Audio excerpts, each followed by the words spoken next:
Terima kasih kerana menyertai latihan sisa terjadual untuk tahun 2021. Bahan latihan ini akan membantu anda memahami keseluruhan pengurusan sisa terjadual dan peraturannya. Pertama sekali, kita perlu memahami apa itu peraturan sisa terjadual kualiti alam sekeliling 2005. Marilah kita memahami definisi beberapa perkataan dalam peraturan tersebut. Pertama sekali, pengeluar buangan bererti mana-mana pihak yang mengeluarkan buangan terjadual. Sebagai sebuah syarikat, EMM dianggap sebagai pengeluar buangan. Seterusnya, penghasil buangan bermaksud jabatan yang menghasilkan buangan terjadual, seperti jabatan akrilik, jabatan UP dan jabatan alkaid. Akhir sekali, kontraktor buangan terjadual adalah merujuk kepada sesebuah badan atau syarikat yang layak dan dilesenkan oleh Jabatan Alam Sekitar untuk menguruskan segala buangan terjadual daripada pengeluar buangan. Apakah yang terkandung dalam peraturan sisa terjadual kualiti alam sekeliling 2005?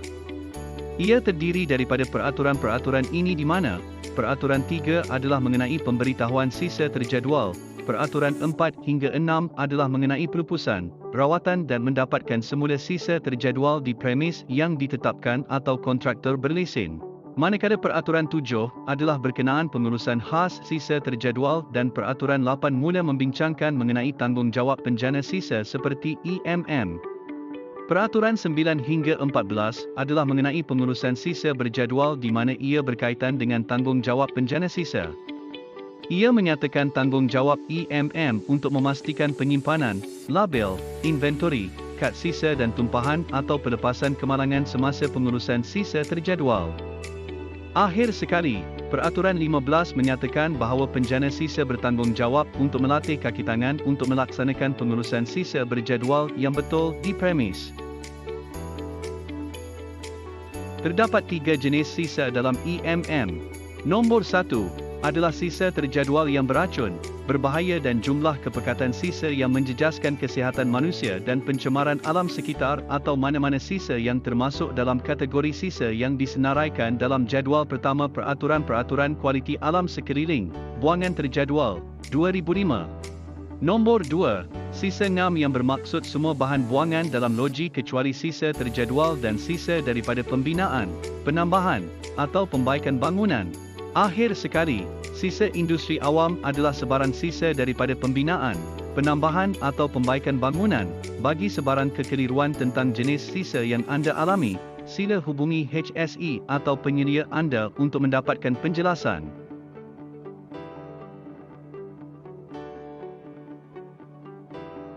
Tanggungjawab ngam setiap kaki tangan yang terlibat dalam pengurusan sisa terjadual adalah seperti yang dinyatakan.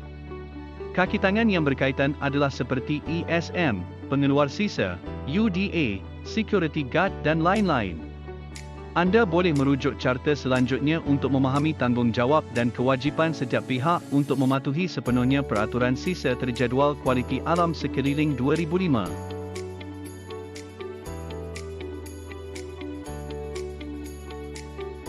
Anda dapat merujuk kepada poster untuk memahami keserasian bekas sisa terjadual dengan jenis sisa terjadual. Anda harus mengambil perhatian bahawa bulatan oranye menunjukkan bekas itu sesuai untuk sisa berjadual pepejal, manakala bulatan hijau menunjukkan bekas itu sesuai untuk sisa terjadual cecair, dan bekas yang menandakan X dalam warna merah tidak sesuai untuk cecair mengakis atau sampah berjadual pepejal. Berikut adalah penggunaan label sisa terjadual yang biasa di EMM. Ia adalah cecair toksik, mudah terbakar dan pelbagai label. Label tersebut perlu diisi dengan maklumat seperti kod sisa, nama sisa, tarikh terhasil, nama dan alamat penjana sisa. Anda dapat merujuk kepada lampiran 5.1 untuk mengetahui label sisa terjadual yang sesuai digunakan untuk sisa anda. Tarikh terhasil adalah berdasarkan pada kali pertama sisa dibungkus ke dalam pembungkusan sisa, bukan apabila pengeluar sisa memutuskan untuk menghantar ke bank center.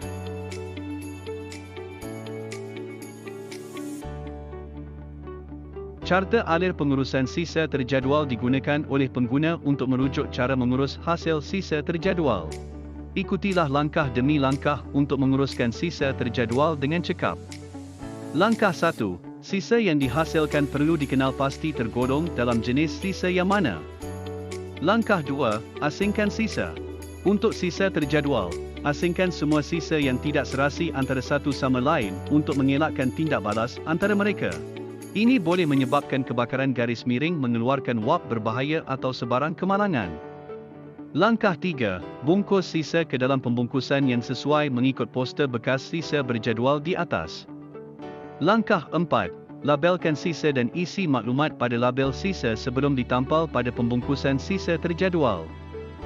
Langkah 5, sisa terjadual mesti diletakkan di atas palet yang baik untuk memastikan pengesanan awal jika berlaku kebocoran dan untuk memudahkan proses pelupusan. Langkah 6, proses pelupusan untuk pengeluar sisa adalah menghantar sisa yang dibungkus dengan baik dan berlabel ke pusat tong untuk pelupusan sumber luar. Proses pelupusan sumber luar dikendalikan oleh bahagian UDA.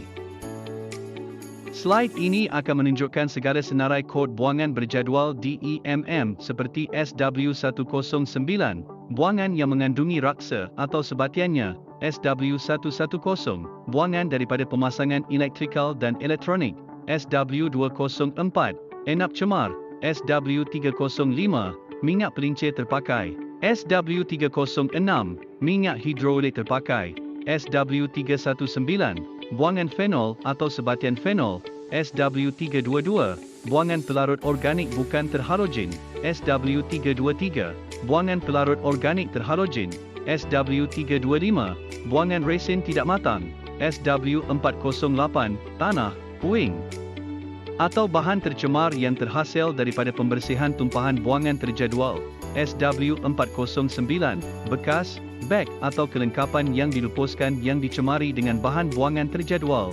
SW410, kain buruk, plastik, kertas atau turas yang dicemari dengan buangan terjadual, SW417, buangan dakwat, cat, pigmen, lakuer, perwarna atau varnis, SW418, produk dakwat, cat, pigmen, lakuer, perwarna atau varnis yang terbuang atau yang tidak mengikut spesifikasi yang mengandungi pelarut organik, SW429, bahan kimia yang terbuang atau tidak mengikut spesifikasi, dan SW430, bahan kimia makmal yang usang.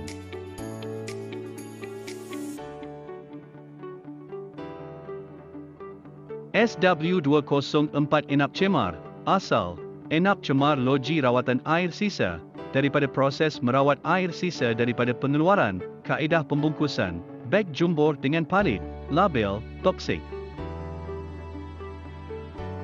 SW305 minyak pelincir, asal, minyak pelincir terpakai, daripada penyelenggaraan forklift dan kerja penyelenggaraan di sekitar loji, kaedah pembungkusan, drum logam bang hor dengan palit.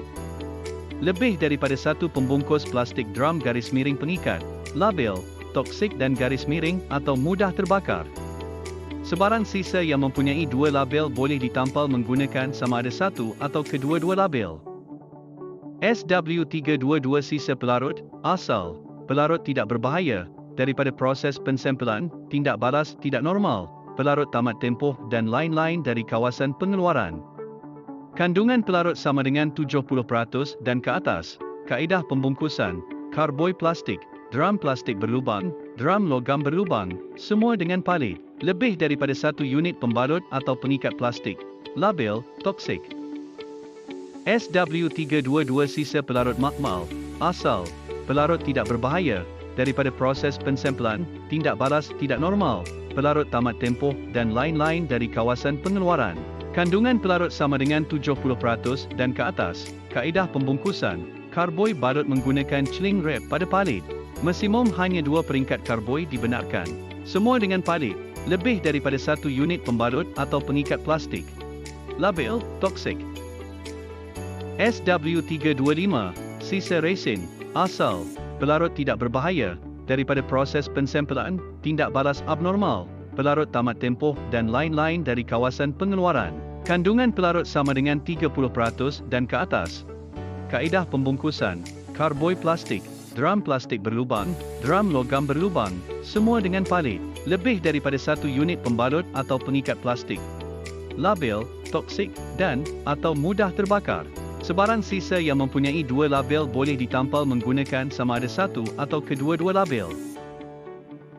SW325, sisa resin makmal, dalam botol, asal, pelarut tidak berbahaya, daripada proses pensempelan, tindak balas abnormal, pelarut tamat tempoh dan lain-lain dari kawasan pengeluaran. Kandungan pelarut sama dengan 30% dan ke atas. Kaedah pembungkusan, botol kaca mesti dibarut sepenuhnya menggunakan balut gelembung. Masukkan ke dalam drum atas terbuka. Semua dengan palit, lebih daripada 1 unit pembalut atau pengikat plastik. Label, toksik dan atau mudah terbakar. Sebarang sisa yang mempunyai dua label boleh ditampal menggunakan sama ada satu atau kedua-dua label. SW325, sisa resin makmal, dalam cawan, asal, pelarut tidak berbahaya, daripada proses pensempelan, tindak balas tidak normal, pelarut tamat tempoh dan sebagainya dari kawasan pengeluaran. Kandungan pelarut sama dengan 30% dan ke atas. Kaedah pembungkusan, resin dalam cawan mesti dimasukkan ke dalam beg plastik yang tebal dan lut sinar dengan pengikat kabel berkunci. Beg plastik lut sinar dimasukkan ke dalam beg jumbo. Label, toksik dan atau mudah terbakar. Sebarang sisa yang mempunyai dua label boleh ditampal menggunakan sama ada satu atau kedua-dua label. SW408, habuk papan terpakai, asal, habuk papan yang digunakan daripada pembendungan tumpahan atau sebagainya. Kaedah pembungkusan, habuk gergaji terpakai dimasukkan ke dalam beg plastik tebal dan lut sinar dengan pengikat kabel dikunci. Beg plastik lut sinar dimasukkan ke dalam beg jumbo. Label, toksik dan atau mudah terbakar. Sebarang sisa yang mempunyai dua label boleh ditampal menggunakan sama ada satu atau kedua-dua label. SW409, drum tercemar kosong, Carboy, IBC. Asal, drum, Carboy dan IBC tercemar dengan bahan kimia yang kosong. Kaedah pembungkusan, Carboy plastik, drum plastik berlubang, drum logam berlubang Carboy, IBC, semua dengan palit kecuali IBC. Lebih daripada 1 unit pembalut atau pengikat plastik. Label, toksik. SW409, botol kosong dari pensempelan tercemar. Asal, drum, Carboy dan IBC tercemar dengan bahan kimia yang kosong. Kaedah pembungkusan, botol pensempelan kaca dan plastik mestilah dalam bekas yang berasingan. Botol pensempelan dimasukkan ke dalam beg plastik lut sinar tebal dengan pengikat kabel dikunci. Beg plastik lut sinar dimasukkan ke dalam beg jumbor. Beg jumbor diletakkan di atas palit. Label, toksik. SW409, beg jumbor tercemar. Asal, beg jumbor tercemar dengan bahan kimia yang kosong. Kaedah pembungkusan, beg jumbo yang dilipat dimasukkan ke dalam satu beg jumbo. Beg jumbo diletakkan di atas palit. Label, toksik. SW410, kain kapas tercemar. Asal, kain kapas yang tercemar berasal daripada mengelap bahan kimia. Kaedah pembungkusan, kain kapas yang tercemar dimasukkan ke dalam beg plastik tebal dan lut sinar dengan pengikat kabel berkunci. Beg plastik lut sinar dimasukkan ke dalam beg jumbo. Label, toksik dan atau pelbagai. Sebarang sisa yang mempunyai dua label boleh ditampal menggunakan sama ada satu atau kedua-dua label. SW410, penapis tercemar. Asal, penapis kapas yang tercemar berasal daripada pembungkusan bahan mentah. Kaedah pembungkusan, penapis tercemar perlu dibungkus ke dalam beg plastik lut sinar dengan pengikat kabel. Beg plastik lut sinar dimasukkan ke dalam drum atas terbuka. Label, toksik dan atau pelbagai. Sebarang sisa yang mempunyai dua label boleh ditampal menggunakan sama ada satu atau kedua-dua label. SW410, plastik tercemar. Asal, plastik tercemar berasal daripada pembungkusan bahan mentah dan alat pakai buang makmal seperti penitis plastik. Kaedah pembungkusan, plastik tercemar dimasukkan ke dalam beg plastik tebal dan lut sinar dengan pengikat kabel berkunci. Beg plastik lut sinar dimasukkan ke dalam beg jumbo. Label, toksik dan atau pelbagai. Sebarang sisa yang mempunyai dua label boleh ditampal menggunakan sama ada satu atau kedua-dua label. SW410, piring aluminium tercemar. Asal, piring aluminium yang tercemar berasal dari makmal. Kaedah pembungkusan, pinggan aluminium yang tercemar dimasukkan ke dalam beg plastik tebal dan lutsinar dengan pengikat kabel dikunci. Beg plastik lutsinar dimasukkan ke dalam beg jumbor, label, toksik, dan atau pelbagai.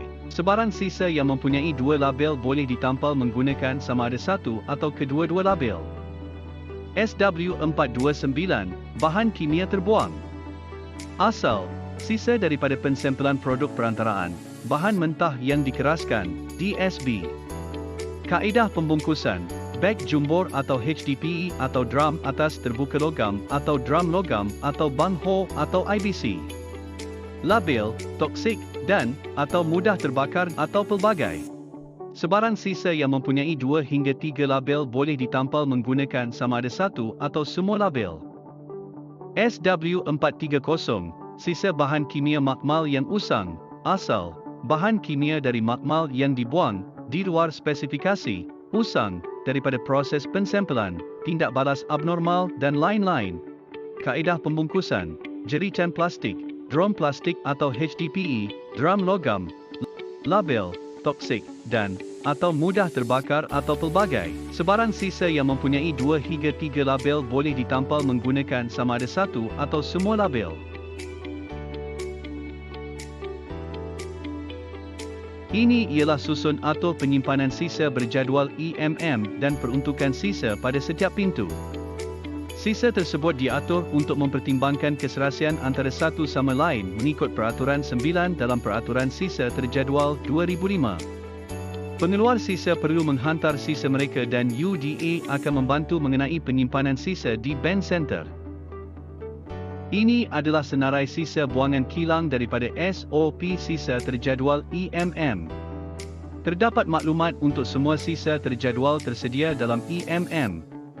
Sekiranya terdapat sisa baru, sila rujuk HSE untuk menambah senarai sisa kilang.